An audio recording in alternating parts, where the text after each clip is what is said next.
The family of the late President Kibaki, Your Excellencies, party leaders, you have all been recognized. The only ones who have not been recognized individually are our flavor of the month, Justin Muturi,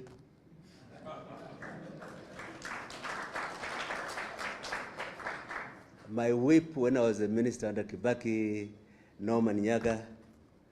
Ladies and gentlemen, for purposes of turning this into a conversation involving all of you, I will keep within the time limit, but also say things that others have not said. Quite a bit of what I wanted to say has been said, particularly by Proffesor Kagwanja, aligning national, international, and domestic policy with identified national priorities. But if you may allow me, I want to reminisce, not in a way of remembering what Kibaki did, but in raising our collective challenge of the moment in the light of how Kibaki dealt with it. And for this, I think I start with a sound reading of the situation. I start with the earliest time I had intense interaction with the late president was around the year 2000, when we were trying to build a coalition of the opposition. And what he was exuding of as a leader was being so comfortable in your own standing that you don't try too hard to impose yourself as the leader. That through the period when we were bonding, it was very difficult. There were real spoilers, and Norman, you were present. You could hear Martin Shikuku go off about you Kikuyus and what you have done to us. And Matu Amae reply with how much we have the money and we have the people, will just remember and sympathize with you. But Kibaki had to rein in all these extremes and accommodate without overemphasizing his role as the leader. But to me, this also indicated an underlying strength that Kibaki had, and it ran through his leadership. He was clever enough to know that he was not adequate in everything. I never know clever people think they know everything. When you find such people, they're not clever. Yeah.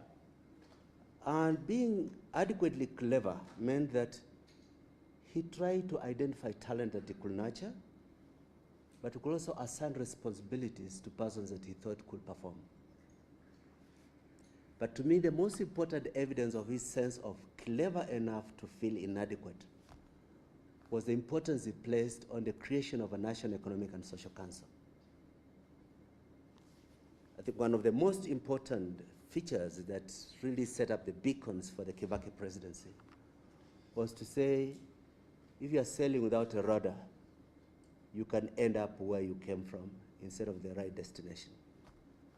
And you cannot overstate the importance of the National Economic and Social Council and one of its products, Vision 2030, in aligning immediate political priorities with long-term identified national agenda that is depersonalized, that is not a Kibaki agenda, but an agenda for Kenya. Secondly,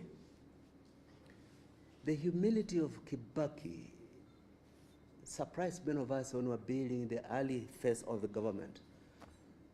Like many of you can remember, within the very first cabinet meeting I think we had, President Kibaki introduced to cabinet a proposal that we donate Cabernet Gardens to Daniel Arap Moi. At that time, some ministers were telling Kano people, you sit back, you didn't know how to rule, we show you how to rule, you are thieves. But here's a president who has been humiliated by Moi for years, saying, let us get out of the way a sense that you can be vindictive. Let us be larger than the conduct and behavior of those from whom we are taking power. Can we have the strength to say, we retire you with respect and donate to you a public asset you did not steal for all the years you were president?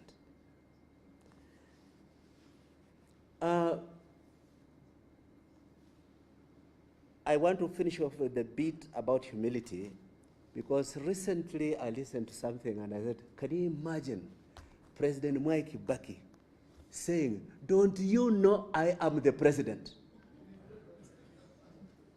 You know, when you are not adequate in yourself that you are holding an office, you look for external assurances that you are actually the boss that you're holding that office. But Kibaki was too big for that kind of pettiness. And every time I hear anybody say, don't you know I am what? I miss my Kibaki. Now, when Kibaki appointed me minister, there are 2-3 areas that were immediately challenging and important to us. With the Right Honorable Stephen Kalonzo Musyoka, we were members of Council of East African Community, and were in the final phase of negotiating a customs union for East Africa, which we did around Christmas 2005. The challenges we had were the contrasting national interests of Tanzania and Kenya, and Tanzania and Uganda, and Kenya and Uganda. For example, Tanzanians consume much more wheat in chapati than anybody else in East Africa in per capita terms. And therefore, as a country without production of any significant quantities of wheat, Tanzania will always want the cheapest, the lowest duty on wheat because of the chapati interest. Now, Kenya has some wheat farmers, like Kithuyi and a few other places, not sufficient for our national interest, but requiring some protection from cheap wheat brought in under a low tariff on wheat products. And there we were, stuck in discussions with Tanzania. And we'll come back to Mike Kibaki and he says, lazima tuonyeshe interest kwamba tunataka huu umoja wetu, it is important to us, but don't sacrifice Kenyan farmers for that umoja. Similarly, we had a challenge with Uganda. The state in Uganda was dominated by mercantilist capitalists, importers of low-cost merchandise from Eastern Asia, and trying to quickly turn a profit. But Kenya had a manufacturing base for some of the things Ugandan merchants were importing. So while Kenya wanted to protect capital goods and protect finished products which can be made in Kenya from being liberalized, Uganda wanted as low a tariff as possible on imports of goods which would be sold around. But you know, as we walked this tight road of keeping friends, but also defining what is in the national interest, Kibaki was giving us 2 directions. We must belong together and only make concessions if we can now create domestic policy to become competitive and defeat the threat that comes with those concessions. If we're liberalizing wheat, what shall we do not to kill the wheat production in Kenya? If we want to be friends with Uganda, how can we not sacrifice the people who are making some significant products that are otherwise being imported cheaply by the traders who want lower tariffs on those finished goods? I say this because aligning actual national production interest with treaty building was a feature of leadership that has disappeared in our politics. Today is like we put saliva on the finger and we check where the direction of the wind is. Today I want that to be my friend, whether it is Kosovo or it is the rapid deployment forces. You say, how does this align with the national interest? There was no such conversation. But there's also something that I want to say that has not been properly mentioned. Mike Kibaki believed in cabinet government. The president had ideas of what he wanted done, but he was ready to modify or even suspend those ideas on the basis of discussion within the cabinet. I was impressed at how, in some of the areas he knew better than most of us, but he had the humility as a leader to give every person a chance. And then when we're coming towards the end, he says, is there anybody who's opposing that position? For those of us who have not been in another cabinet, we're outraged when we hear about persons who use cabinet as a rubber stamp of personal decisions, because it never worked under Kibaki. And that way it gave us a strength to prosecute what the president was declaring in public, because we owned it as part of collective government. I had the privilege to be part of a delegation of Mike Kibaki on a state visit to Thailand. And at the state dinner,